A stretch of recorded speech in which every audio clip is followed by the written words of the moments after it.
നമസ്കാരം, ഞാൻ ജിനേഷ്. വീഡിയോയിലേക്ക് സ്വാഗതം.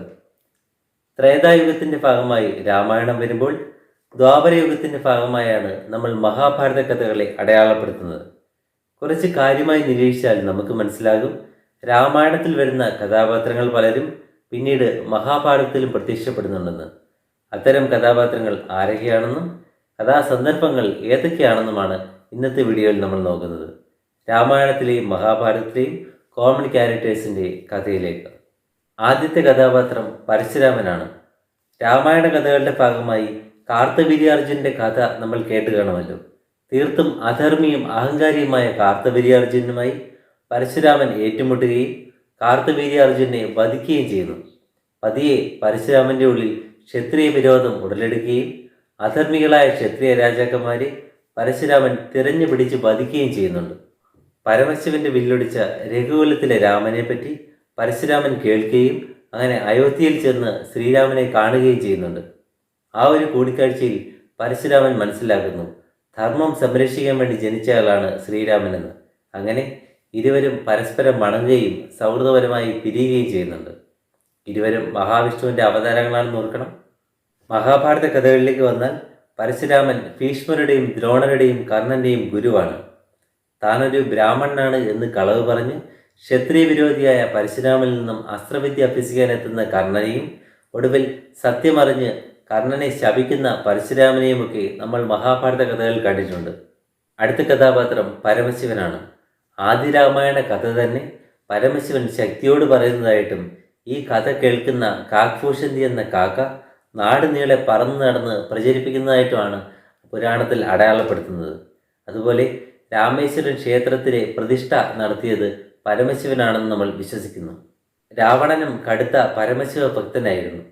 ശിവസ്തുതിയായ രുദ്രസ്തോത്രം രൂപപ്പെടുത്തിയതും അതുപോലെ രുദ്രവീണ നിർമ്മിച്ചതും രാവണനാണെന്ന് പറയപ്പെടുന്നു.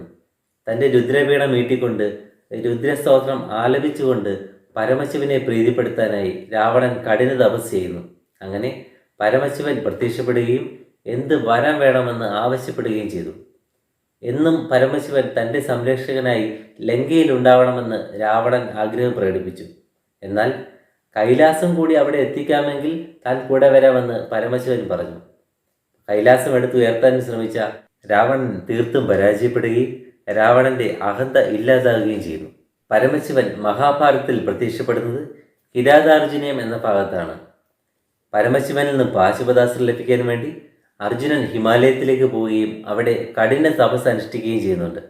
അങ്ങനെ അർജുനൻ്റെ തപസ്സിൽ സംപ്രീതനായ പരമശിവൻ ഒരു കിരാതൻ്റെ, ഒരു കാട്ടാളൻ്റെ വേഷത്തിൽ അവിടെ പ്രത്യക്ഷപ്പെടുകയും അർജുനൻ്റെ പോരാട്ടം വീര്യം പരീക്ഷിച്ച് അർജുനന് പാശുപതാസ്ത്രം നൽകുകയും ചെയ്യുന്നുണ്ട്. ഈ കഥ നമ്മൾ എറണാകുളത്തപ്പൻ്റെ ഐതിഹ്യ കഥയിൽ നമ്മൾ പറഞ്ഞിട്ടുണ്ട്. അതുപോലെ അംബയുടെ കഥയിലും പരമശിവൻ കടന്നു വരുന്നുണ്ട്. അംബ, അംബിക, അംബാലിക എന്നീ സഹോദരിമാരെ ഭീഷ്മർ തട്ടിക്കൊണ്ടുപോവുകയും തൻ്റെ സഹോദരന്മാർക്ക് വിവാഹം കഴിപ്പിച്ചു കൊടുക്കാൻ ശ്രമിക്കുകയും ചെയ്തു.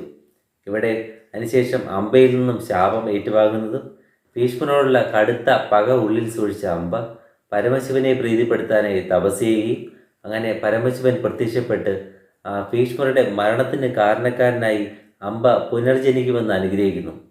ഭീഷ്മരുടെ മരണത്തിന് കാരണക്കാരനായ ശിഖണ്ഡിയായി പുനർജനിച്ചത് അംബയാണ്.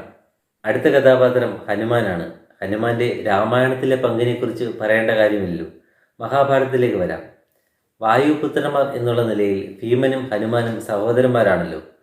ഒരിക്കൽ ഭീമന് തൻ്റെ കഴിവിൽ അതിയായ അഹങ്കാരം തോന്നുകയും അങ്ങനെ ഭീമൻ്റെ അഹന്ത ശമിപ്പിക്കണമെന്ന് ഹനുമാൻ ആഗ്രഹിക്കുകയും ചെയ്തു. അങ്ങനെ ഭീമൻ്റെ മാർഗമധ്യേ ഹനുമാൻ ഒരു വൃദ്ധവാനൻ്റെ വേഷത്തിൽ കിടക്കുകയും ഇരുവരും തർക്കമുണ്ടാവുകയും ചെയ്യുന്നുണ്ട്. ഒടുവിൽ വൃദ്ധവാനൻ്റെ ഒരു വാൽ ഒന്ന് അനക്കാൻ പോലും കഴിയാതെ ഭീമൻ്റെ അഹന്ത ശമിക്കുന്നതും ഒടുവിൽ തൻ്റെ ജ്യേഷ്ഠനാണെന്നറിഞ്ഞ് ഭീമൻ മാപ്പ് ചോദിക്കുന്നതുമൊക്കെ നമ്മൾ കേട്ട് കാണുമല്ലോ. ഇതുപോലെ മറ്റൊരു സന്ദർഭത്തിൽ അർജുനൻ്റെ അഹന്തയും ഹനുമാൻ ശമിപ്പിക്കുന്നുണ്ട്. തൻ്റെ തീർത്ഥാടനത്തിൻ്റെ ഭാഗമായി അർജുനൻ രാമേശ്വരത്തെത്തുന്നു. രാമസേതു നോക്കി നിൽക്കെ അർജുൻ്റെ മനസ്സിൽ നിരവധി ചിന്തകൾ വന്നു. പ്രപഞ്ചത്തിലെ ഏറ്റവും വലിയ വില്ലാളി വീരനാണല്ലോ ശ്രീരാമൻ. അപ്പോൾ ശ്രീരാമൻ ഒരു പാലം നിർമ്മിക്കാനായി എന്തിനാണ് വാനരന്മാരുടെയും അണ്ണാൻ്റെ പോലും സഹായം തേടിയത്? ഒരു അസ്ത്രത്താൽ നിർമ്മിച്ചിട്ടായിരുന്നോ എന്നൊക്കെയാണ് ചിന്ത പോയത്. അപ്പോൾ അർജുനൻ്റെ ചിന്തകൾ ഈ രീതിയിൽ പോകുന്നു എന്ന് മനസ്സിലാക്കിയ ഹനുമാൻ ഒരു വൃദ്ധവാനൻ്റെ വേഷത്തിൽ അവിടെ എത്തുന്നുണ്ട്.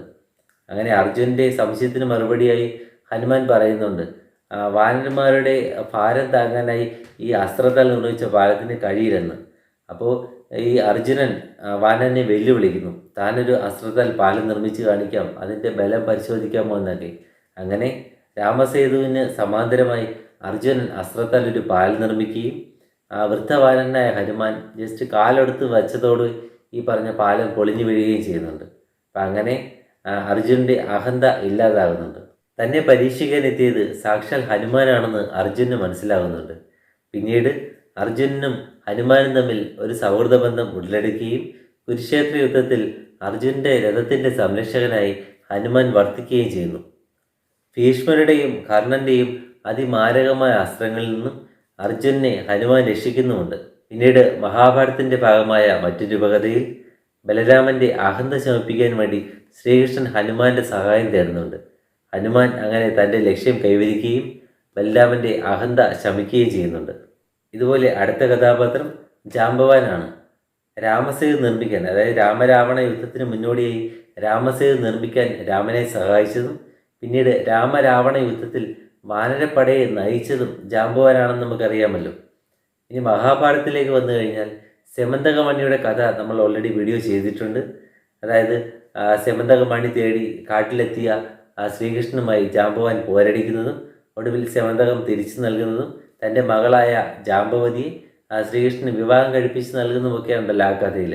ഇനിയും രാമായണത്തിലും മഹാഭാരതത്തിലുമായി കോമണായി കാണുന്ന നിരവധി കഥാപാത്രങ്ങളുണ്ട്. എല്ലാ കഥാപാത്രങ്ങളെയും ഒരു വീഡിയോയിൽ ചെയ്ത് ബോറടിപ്പിക്കുന്നില്ല. ഈ വീഡിയോയുടെ രണ്ടാം ഭാഗമായി തീർച്ചയായിട്ടും വരുന്നതാണ്. ഈ വീഡിയോ ഇഷ്ടമായെങ്കിൽ ലൈക്ക് ചെയ്യുക, അഭിപ്രായങ്ങൾ കമൻറ്റ് ചെയ്യുക. ക്ഷമയോടെ കേട്ടിരുന്നതിന് നന്ദി. രണ്ടാം ഭാഗത്തിൽ കാണാം. Thank you.